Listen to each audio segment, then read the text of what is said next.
To date, there have been a total of 21 kinetic strikes on drug boats in our hemisphere, with 82 narco-terrorists killed.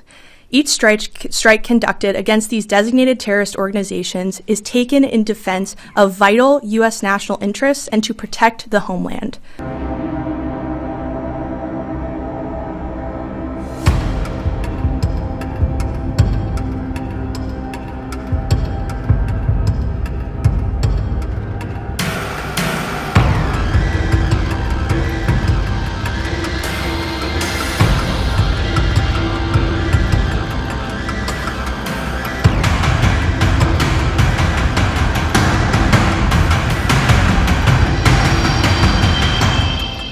I want to provide an update on the department's operations against narco-terrorists in the Western Hemisphere.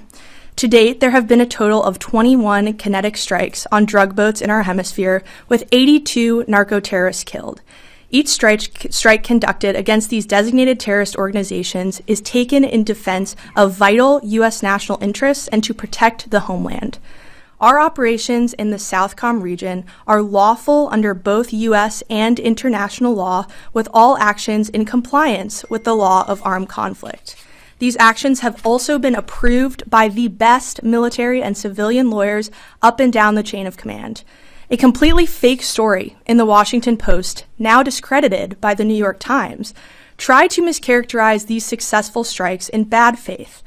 It was an attempt to damage the secretary and the president, and the people saw through it.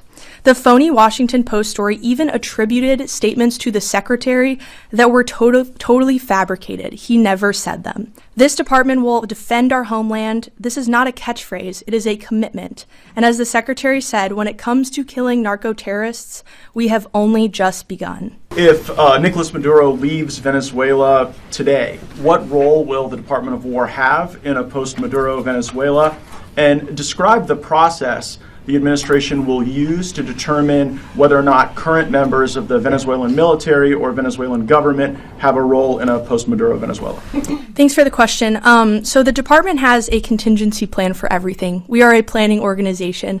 If anything were to happen around the world, we have a response planned and ready. So we stand at the president's beck and call, our commander-in-chief, to do what is needed if called upon. And that will be what this department continues to focus on and continues to prepare for in regards to our ongoing operations in the Southcom region. Again, our focus is taking out narco-terrorists and rooting out that threat that is poisoning the American people. Every single boat that we strike saves 25,000 American lives. That is a crucial mission to protecting the homeland, and we're proud to be a part of it. Does the administration take the view that any person who served in the Venezuelan military or Venezuelan government is definitionally a narco-terrorist?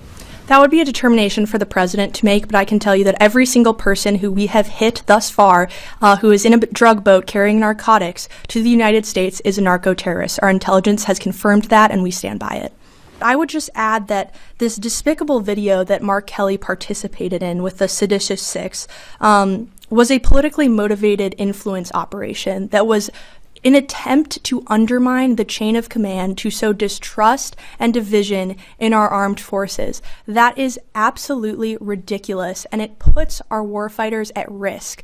And again, he doubled down on the Sunday shows. I don't know if you all saw him on the Sunday shows, but he basically insinuated that service members who do not defy President Trump's orders could face potential prosecution in the future when Democrats are back in power. He even called our troops and likened them to those of the Russian military. This is totally disgraceful from an elected official, and the department takes it very seriously, and that is why we have launched this review.